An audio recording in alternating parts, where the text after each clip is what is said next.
let's do this. Josh, I'm going to tee this up for you here in 2 seconds. Thank you, sir. Yeah.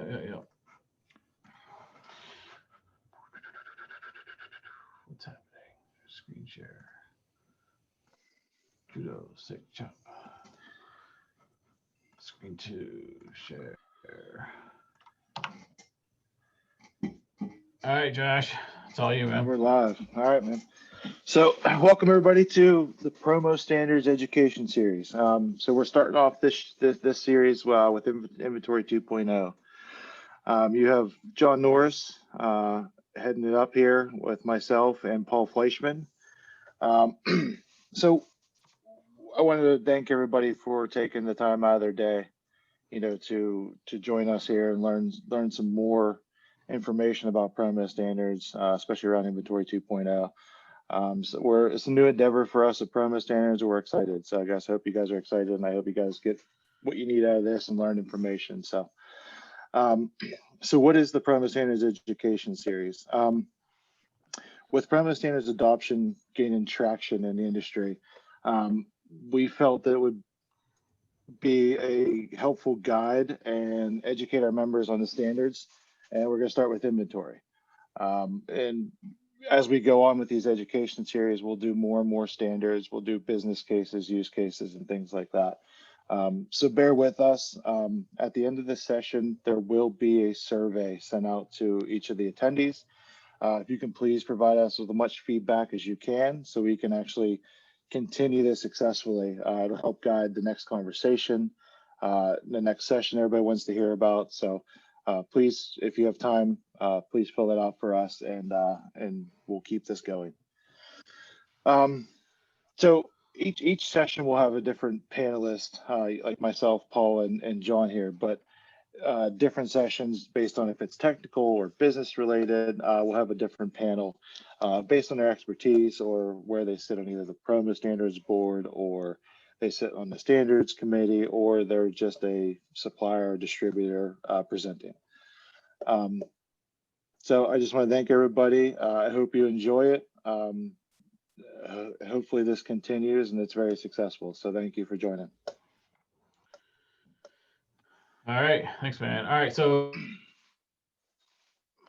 I guess just so as everybody knows, we're going to touch on inventory today. We are recording this, and our goal is to build out a recorded library as a both technical and business cases for everything. So as we kind of move forward, we'll be posting these, and so as new members come on board, we can use them as a matter of reference. So obviously, we're going to do a pretty deep dive into inventory today, inventory 2.0. So really, that's going to be the focus of everything that both Paul and myself do. So we're going to kick this party off. So a lot of this is, you guys are members, a lot of you live this, but hopefully, as I go through some of the adoption and use cases here, it'll help kind of pave the way for a little bit of, tidbits of knowledge. So as you know, there are three versions of inventory that are out in the wild right now. There's that initial 1.0. Which we have listed as deprecated. Eric Alessi is heading up a adventure with the board to figure out the life cycle of standards. It's something that matters, right? Because if people are adopting, what we don't want is 3 different standards out in the wild at once. Right now, obviously, as a supplier, I'm going to keep my endpoints active for a while, but it's more of what is PromoStandards going to support in terms of adoption and in terms of education moving forward. So, just as it stands right now, 1.0 is dead to us, right? There were some technical issues with it. It was great as a beta and to get things going, but we quickly learned that we had to shore up some things. And then we moved to 1.2. Then obviously about a year ago or a year and a half ago, we released 2.0. And, I'm not going to say that we're going to kill 1.2 anytime soon, but as adoption moves, we want to make sure that we're pushing people to the most current version. So we'll get to that in a second. So where is inventory adoption right now in terms of suppliers? There are 14 endpoints that are still chilling at 1.0. And a lot of that is, they have 1.2 endpoints, but they've just chosen to keep their endpoints posted. A lot of suppliers who had those initial endpoints took them down. I know we took ours down because I didn't want people to adopt it at that level. So, and that's a supplier by supplier call. But at the end of the day, the organization will release its status of what the endpoints are and what each service is, if it's deprecated, if it's in production.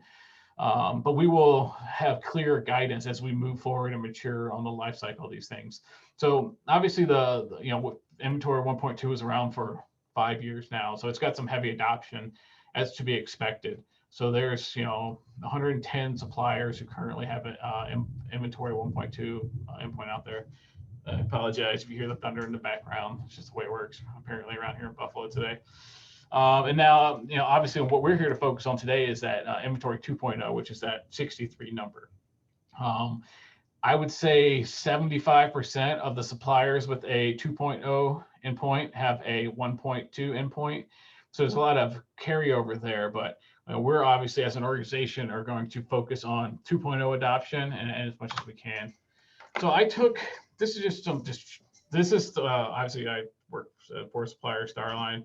I took our data I wanted to see where distributor usage is at today. So this right here is by the 3 different versions, 365-day request to my services. So now this is skewed, and I'm going to get to a second slide here that's going to normalize this, but 98% of my requests in the last year have been against our 2.0 endpoint. Now there's obviously that the number of requests probably isn't as telling as this slide, which is this probably tells the real story of where adoption is. So as far as my percentage of users in the last year, what versions they're hitting, I have a very small handful that are still pulling 1.0. I don't even list 1.0 anymore. So they were kind of some initial OGs who just are sticking around with it. About 50% of my users. So what's funny is that those numbers actually don't add up. So I must typo somewhere, but we'll just call it 50 and whatever the difference is for 2.0.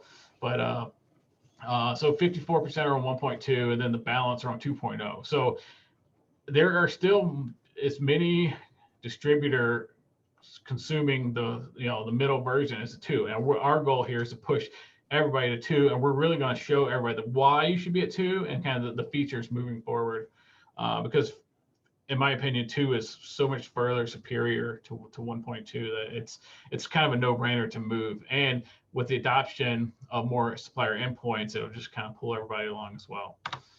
For those who are still on 1.0.0, please stop. It's not good. There was a lot of issues in 1.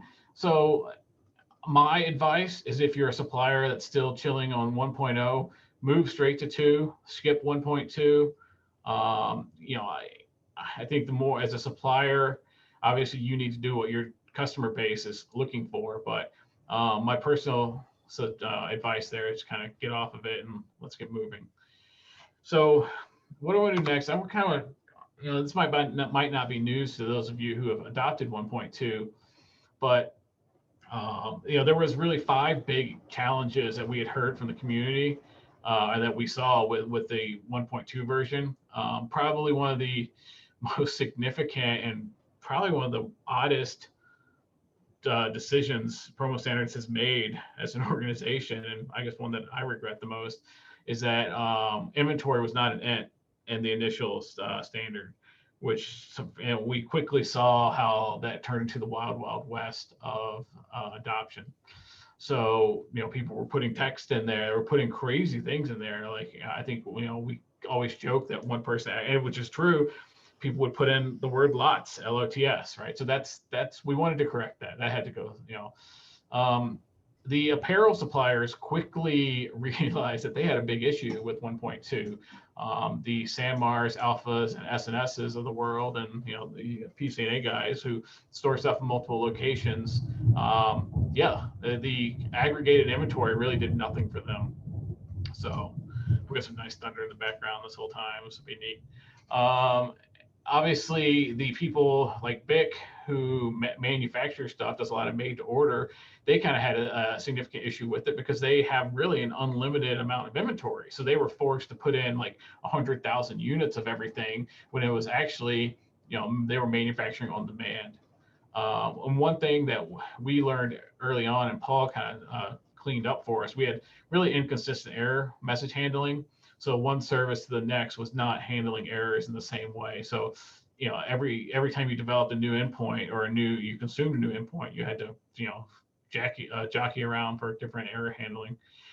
And then another big piece is that future inventory commitments were not in there, right? So if you are ordering 1,000, or if you have 1,000 today, but you have 10,000 that are coming in tomorrow, we had no way of communicating that, and the onus was on the supplier to kind of fudge their numbers a little bit or try to make it work. So that was the challenges. So what was the process that and I think it's important here we talk about this process, because this is the process we're going to continue as we keep iterating standards as we move forward, and even developing standards. But I think, this as members here, everybody can kind of see kind of how the sausage is made. So the first thing we did is we reached out to the community at the time. Some of it was through education sessions in person, some was through collective feedback over the years, and some was through LinkedIn. And we're like, hey, what's broken in 1.2? So we kind of assembled this list, which is kind of shown over here on the right.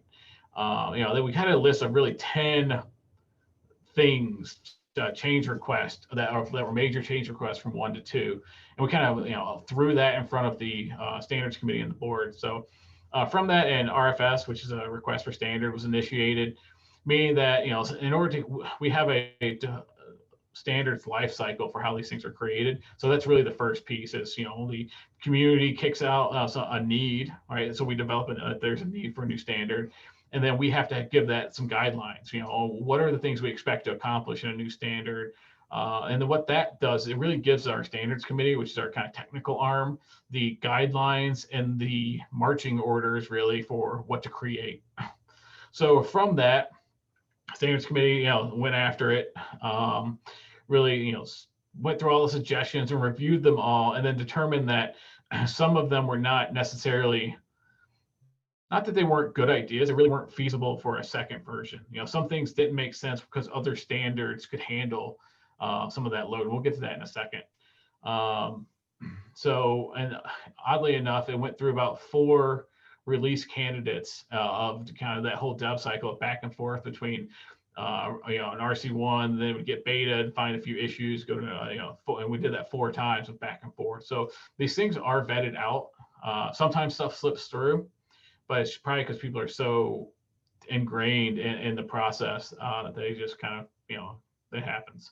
And when things tend to slip through, it's in the documentation, right? As the standards committee has less focus on the documentation when they have the WSDL and all the XSDs, they kind of really don't need that. But obviously to the business side of it, the documentation is very important. So then after that, the standards committee kind of votes for an approval, kicks it up, and then the board votes for approval. That was then. Moving forward, everybody as members, depending on your membership level, will actually have you'll be able to chime in on the approval of standards, right? We are a standards body. Members determine what standards get published. So as you'll see, the next, probably the next standard that will come to be birthed will be a order status 2.0, and that will actually be presented in front of the entire membership, voting membership for approval. So we'll have a voting process as we move forward. So the good news is that, as members, you'll get early looks at some of these development life cycles. We'll probably post that through Slack, obviously, at the time. That's our main communication. So, as things are being developed, we'll kind of, cycle out some of these release candidates. So that way, you'll know where standards are at in terms of development cycle. So what didn't make the cut? So there was a lot of things that really wanted, and one thing that the standards committee, I guess, at the time was just a few of us. There was a big request, and it didn't really, it was tough for architecture that people wanted to query by an array of product IDs. In practice, we weren't seeing this. I mean, I guess what's the real application for this? If you were looking for a SAMR t-shirt and you wanted to search for small, medium, and large, if they were different part IDs all at the same time, which I'm not sure that's even how they store it. You could blast in 3 products at once and get 3 sets of results. We punted on that because it kind of made the structure of the response more complicated or kind of a little bit more overhead. And we were just saying, just go get them all one at a time. It's not that bad. There was a request to filter by inventory location. We did not include that. That was what was the logic for that? It was because then we'd have to add additional functionality to get the locations ahead of time. So we'd have to have different methods. We just figured it was too much clunk. At the end of the day, we don't want these massive payloads to come back. FOB details was a request. FOB is handled on product data. We decided to not, and PPC, right? So we decided to not intermesh those two. If you want FOB details, go get it from another service. And for that same reason, localization was thrown in there. So like the concept of ENUS and FRCA, that stuff is handled at the other service levels. We wanted to make this solely about the inventory numbers. So having said that, we'll kind of keep moving forward. This is so one other thing. This is being recorded, and the slideshow will be published to the attendees today. So as you can see there on the right, a lot changes, and we try to keep a pretty in-depth revision log. Some of that gets chopped off when it goes public when it's posted to PromoStandards, but you can kind of see the progression of how things happen through inventory 2.0. I'm not going to read through it all, but there's a lot that goes, while you might just think there's a few different changes from 1 to 2, that's the details of really what everything that's happened. So obviously, I think Raj and Paul were kind of speared up the majority of the inventory 2.0, and then Eric and myself were also involved to a lesser degree. So let's kind of, and Paul's going to just, after we get a few more slides in here, Paul's going to go through the requests and responses and kind of walk through different scenarios, just so you know. So I'm not going to steal his thunder, but I just want to give you kind of a basic structure of how the standard is laid out. And then from there, I'll talk about a little bit more of consumption practices and business cases. And then Paul will get into the technical details. There are pretty much in the inventory 2.0 service, there are 2 different methods. There's the one that returns all the inventory, which is get inventory levels, and there's the get filter values. So the filter values method is, that kind of helper method that allows you to say, like, if Starline, I think it allows you to get the list of parts, the list of colors, and the list of sizes. I know that's what we've implemented on our side. So I will just go and say, at least to our service, our endpoint, this rarely gets used. I know some suppliers haven't implemented it, and I would encourage you, if you're a supplier watching, please implement all the methods of the service. Don't make consumers, distributors, service providers try to pick and choose because if all of a sudden one large supplier doesn't implement the get filter values, that's going to break it for distributors consuming all the other ones. So if you're going to adopt, I would ask that you adopt all the methods. So that's just a soapbox thing there, because it happens and it's just frustrating for people who are consuming. But in practice, this get filter values doesn't get used that much. But if you wanted to get all the colors that are offered, that's the way to do it. Bouncing over to the main guts of it, and Paul will walk through this, but it's pretty much, you have your inventory. Your inventory has parts, right? Those are the components underneath it.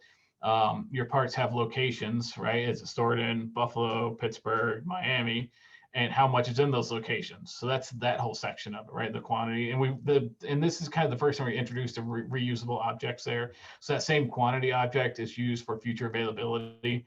Paul has been good at pushing reusability of certain things. We've been trying to use the address and contact information reusability through a lot of the purchase order, invoice, and new order status standards. So that's just why it's in there twice, but it's not actually in there twice. So that, that's the basic structure, right? You have something has children, and they're stored in a bunch of locations, and you have the option of maybe it's coming in the future and how much is coming in and when and to what locations. So that's how that is. This is interesting. I dug into our data and the data that is on PromoStandards.org in terms of supplier endpoints, and for there being 161 or whatever the crazy number of endpoints out there, inventory is underutilized in the industry. I know it sounds shocking, right? We've been pitching inventory for all these times. This is why we started on the service. It's kind of gross. I mean, order status, and maybe it's the ROI, but I think as an organization, PromoStandards needs to get better at educating to people why they need to be doing inventory. I mean, I thought it was a no-brainer, but it's odd, right? There are a handful of people who are doing it exceptionally well. There's another large contingency of people who are doing it, and then there's a drop off. So, but I look through and I kind of bounce this off Raj to see this was consistent with what's going on at HIT, and this is in terms of the number of accounts and requests that are coming through. Very few are doing a daily kind of mass pull, right? There's a handful, and I actually expected this number to be a lot larger. I figured there'd be a huge number of distributors who go in and just grab inventory once a day, once a week, get a real quick snapshot of everything. And that's obviously not how it's working in practice.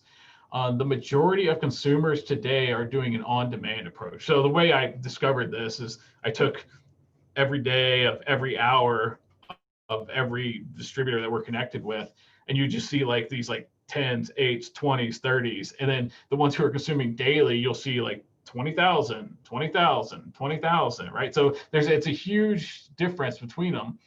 But it seems, I guess if you're a supplier wondering what you need to support, that on demand is really where distributors and service providers are consuming today. So some people load it on page load, right? So if you click a product on their website or in their ERP, it'll pull inventory at that moment. Some people have a little button for their end users to say check inventory, but the majority of it's happening. So pretty much next to nobody is storing and caching this data.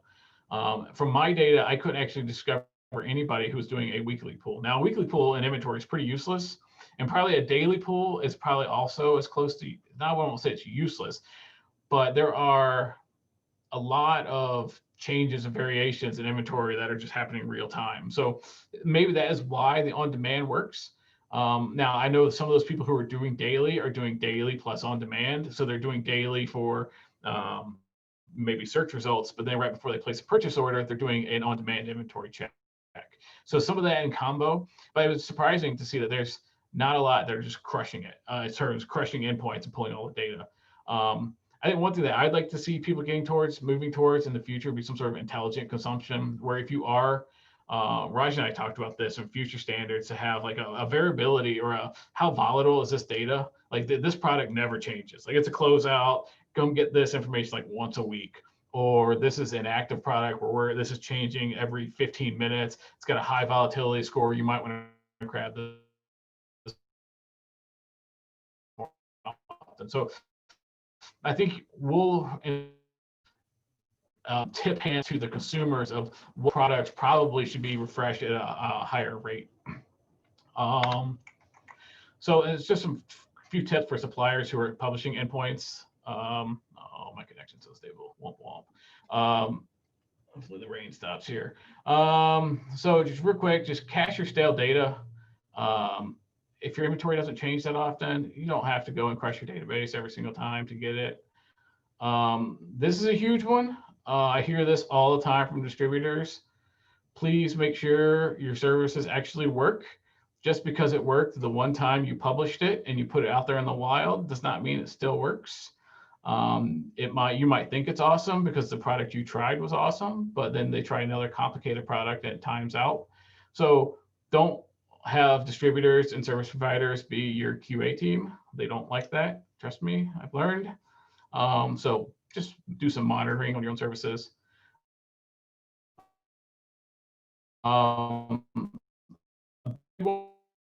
We fall into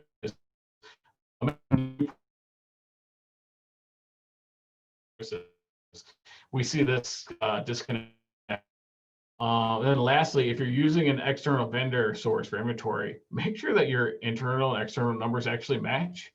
Distributors don't like this. If you tell them that you have 1,000 in inventory, but you actually only have 900, causes problems. So they're just, these sound basic, But that number 2 there of making sure your services work, if you get nothing out of today, please have that be your takeaway. Real quick, I'm just going to kind of show you an example. So Tim Dietrich, he might actually be on this call here. He has this site PromoZone, and I took a few Starline products and just kind of show you the data that's available in inventory. So this is a product that's out of stock for us. And it has the product, the description, the parts. This is a single part, single color example. So it has a quantity available, which is 0, but it also tells you multiple on order and future availability times. Now Tim has suppressed the locations for this because we at Starline have a single location for this product. So going on to the next one, just kind of giving more a kind of detailed example of, this is really the data that's available that comes back from the service. This is kind of it in a nutshell, right? This product has multiple colors. There's, currently in our Grand Island location, we have 9,000. There's 3,000 on order. It really gives you all the granular details that you need to make an intelligent decision for inventory purposes. So yeah, I mean, in practice, all the schema and everything really gets you to this snapshot. All right, it's what's my parts, aka my color variants, maybe size variants. How much do you have? Where is it? What's coming in? When is it coming in? Poof. So having said that, I'm going to so I'm going to hand this over to Paul here in just 15 seconds. But Paul's going to go through a little bit of the more technical side of it, kind of the schema overview, requests, responses, and then we'll kind of transition after that into kind of more Q&A. So if you have the questions, then now that won't be screen sharing, I can banter in the chat, see if there's any questions we can address while Paul's going through it. So Paul, I'm going to stop sharing and allow you to take over on your end, and we'll be good to go. So I'm just going to go over some examples of different requests and responses. I'm going to start out with just one of our really old school items. It's our zippered pad folio, and it's a pretty safe one to see how the future availability works. So I've highlighted over here, and this is the request, and I just threw in a fake ID and password here, and this is the product that we want to query. And the result comes back and we get a quantity available. This is the total across all inventory locations. So in this case, we only have it at one of our locations. As we can see further on down in the area where you see it's red, it shows that at the 15068 location ID, we have the same quantity. So that makes sense. So the top number up here, quantity available, is a summation of whatever you would find in the inventory location array. From there, if that wasn't enough for you, that 5,183, you can go out and see that there is now a future availability array.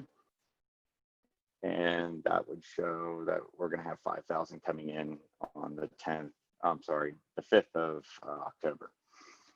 So in the past, I know with the version 1.2.1, at least we threw this kind of information into the extra info area. I think it was description. And you pretty much had to go in and try to decipher the string. So now it's much easier. You can take this directly into the website if you're consuming it that way, or you can provide useful information back to your customers rather than trying to just throw them a blob of text. So the next one here is actual pail that we have at down at Humphrey Line. And this is to illustrate how we are doing manufactured item. We have an unlimited amount of these based on the manufactured flag shown up in green here. We still include a value here. I don't know if we've ever come to a conclusion of whether we should show 0 or all 9s, but for clarity, just for those that might not know this flag is here, we still throw a large number in here, just so we don't get confusion. From that, I was going to show you a SOAP UI call. And this one is going to go out and show one of our snoods. And here you're actually seeing the entire response wrapped in what they call an envelope. And this is the actual SOAP envelope. I recommend using SOAP UI if you haven't ever used a SOAP service before. If you're just trying to connect to one of these just to see what kind of data you're going to get back, you pretty much type in the URL. It builds out all the contracts for you, and it builds requests, and then you just fill in the blanks, and you get to see in real time how things are working.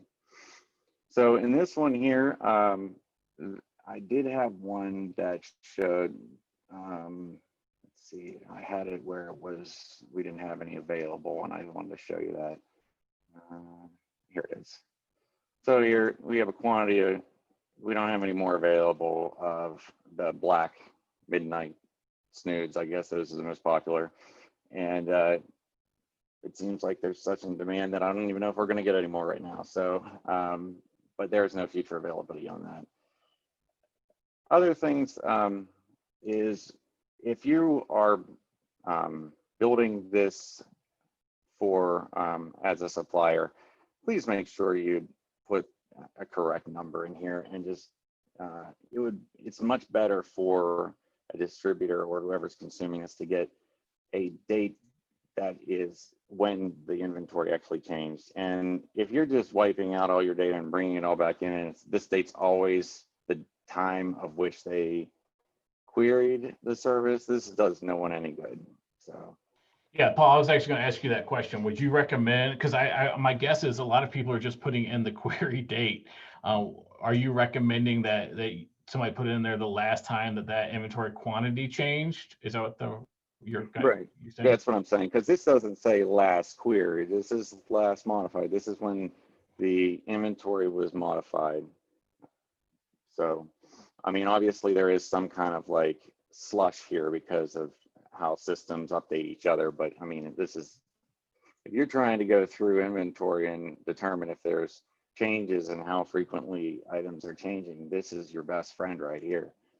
This tells you not just that the quantity changed, but how frequently. So other than that, I went through the examples I had. I didn't know, John, if you were going to go over anything with a filter. Where was that? So the manufacturer, there's a buy to order field. Can you just highlight that one up there, right in your screen there?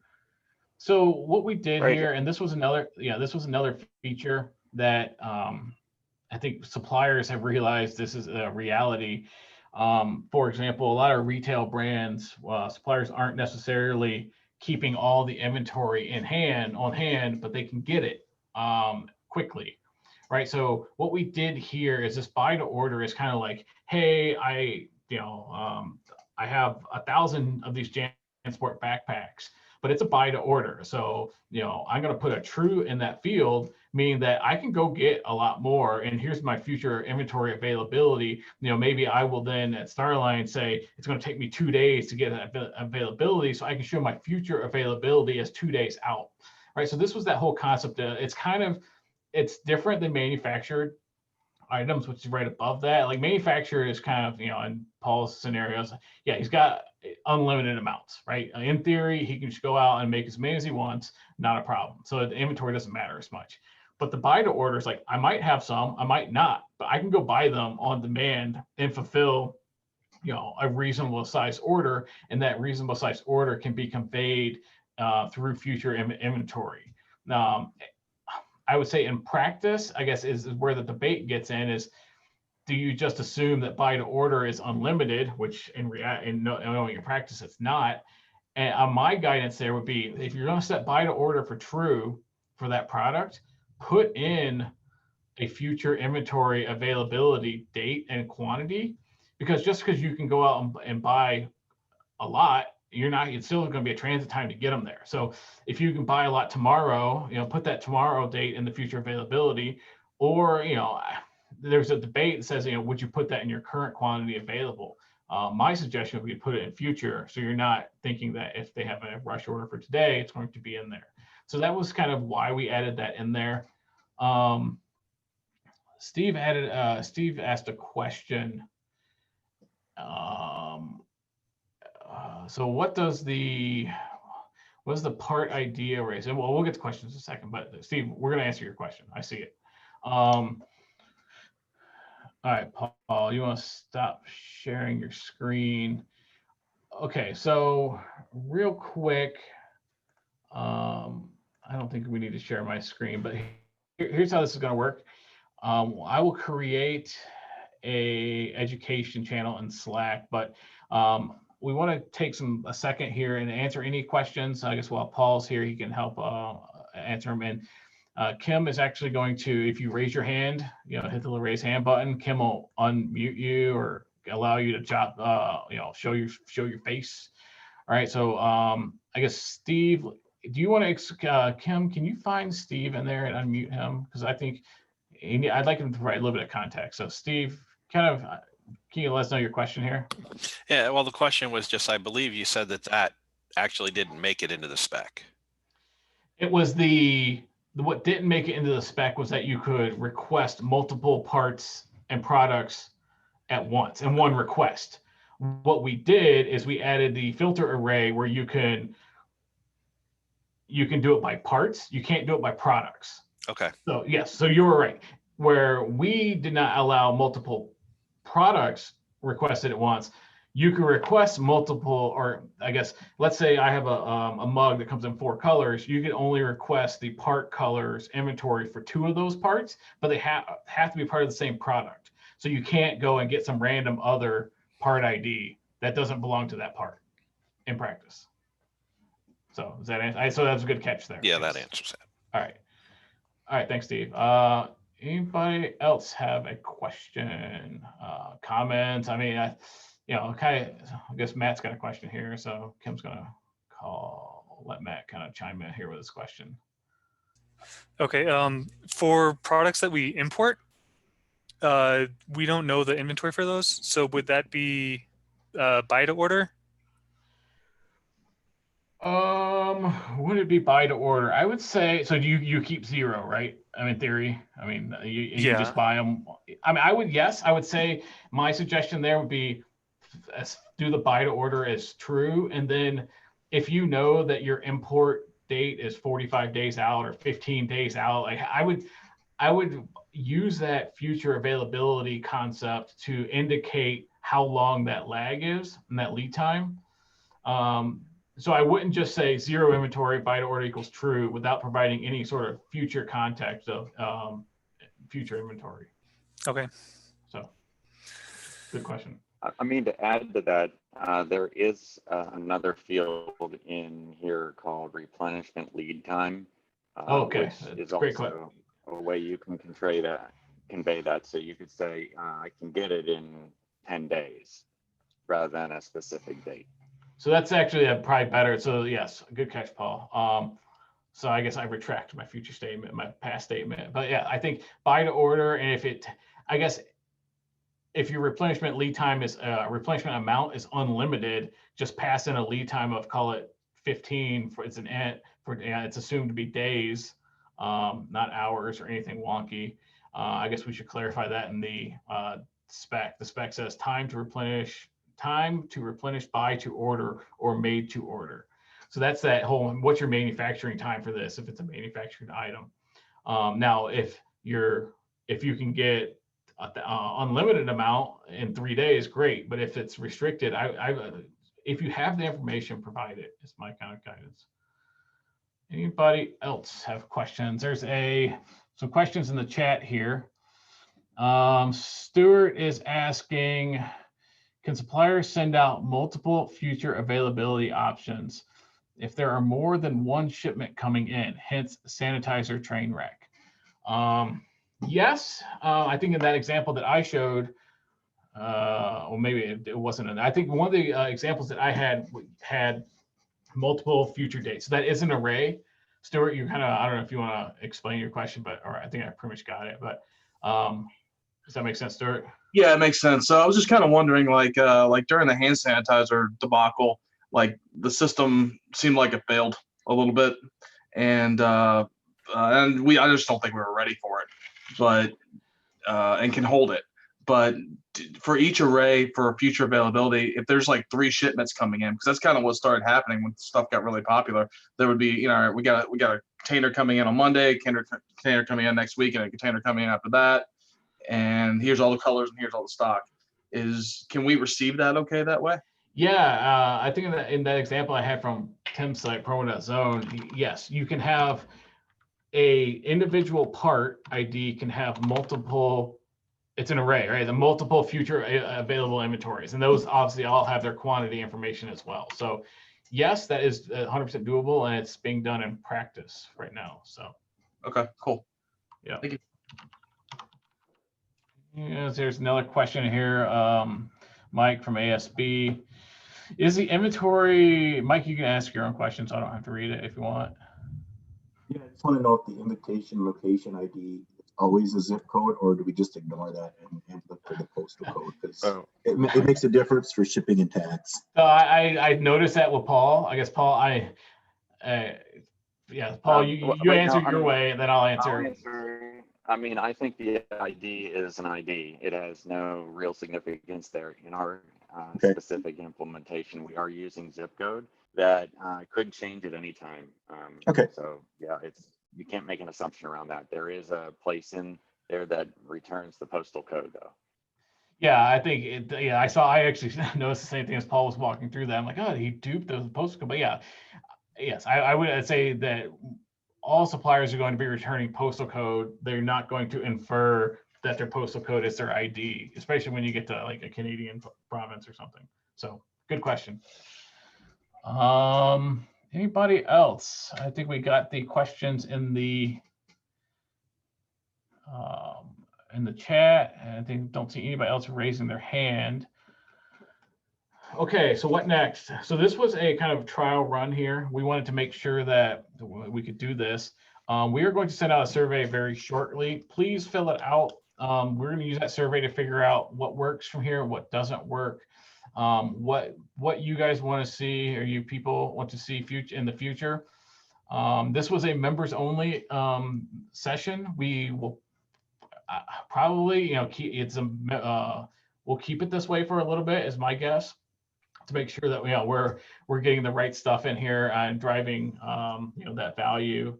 But if there's a topic that you want to discuss, definitely throw it out there. Look, Paul and Josh and I don't want to do every single one of these going forward. So if you're interested in presenting on a future topic, Josh and I can kind of get you started and kind of do it with you. But we don't use Paul every time. Nothing against Paul. So definitely answer the survey. Thank you, everybody. This is being recorded, so we will get some kind of content out in the future and kind of make sure we're building out a nice library of all of this. But Josh, you got anything else before we kind of end this party? No, I think I just thank everybody again for your time. Looking forward to the feedback you guys provide to us, and we'll move from here and see what topics are next and go from there. Thank you all. I appreciate it. Thanks, everybody. Have a good day. All right, have a good one. Bye.